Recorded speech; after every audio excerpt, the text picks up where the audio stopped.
So the second step, now you gotta you might see this. You might see it called the citric acid cycle, and you'll see me write it like this because I don't want to write it out that all the time. I'll put CAC, citric acid cycle. Or it could be called the Krebs cycle after a guy named Hans Krebs, who discovered it in the 50s, and he also won the Nobel Prize and got $1 million. But thanks to him, we now understand this. Now, this whole thing, all it does is extract energy. It's all it does. It's energy extraction.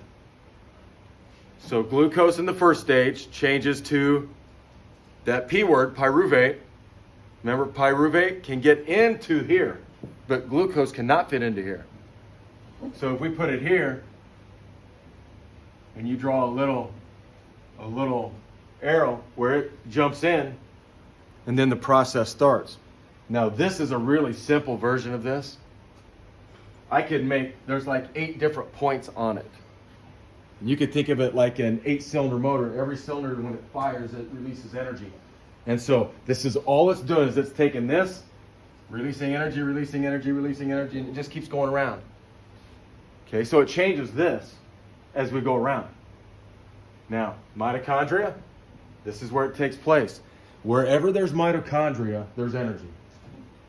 Okay, so if a cell has more mitochondria, that's probably because it needs more energy.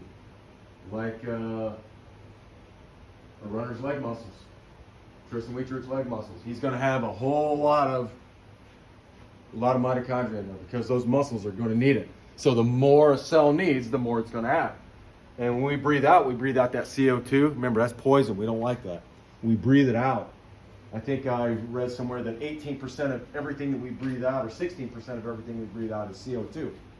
And there's still some oxygen not used in there. So this is where it comes from. Okay? And then look here, here's a magic number. 2 ATP created. I would write that up there. 2 ATP created. So now step 1 creates 2 that you have to spend, and then step 2 creates 2. So now we have 4. That's not nearly enough. Step 3, that's where the action takes place. But what you need to know, that this is a cycle and it just keeps going around and extracting. Pyruvate comes in here, gets broken down, extracts a little energy, gives off CO2. That's where it comes from. Now you see this NAD, and then over here you see FAD. NAD and FAD. If you ever take a little more advanced biology, you'll get to know those guys as NAD and FAD.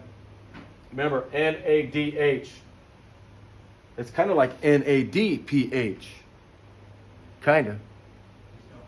There's just no P. NADPH happens in photosynthesis. If you don't see a P, you know it happens in CAC, cellular respiration, or the citric acid cycle here. Okay? And so this is a empty battery, that's a full battery. And then there's that ATP. There's 1.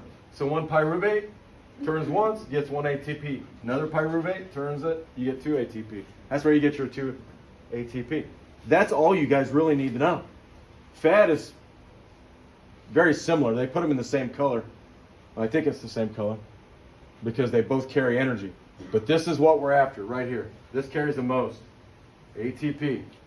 Now people, if you get confused, I want you to look at this. This is this thing. If you get confused, you've got to write it down.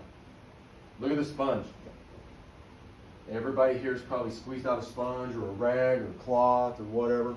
The sponge is cool. The sponge has little spaces in it. It holds water.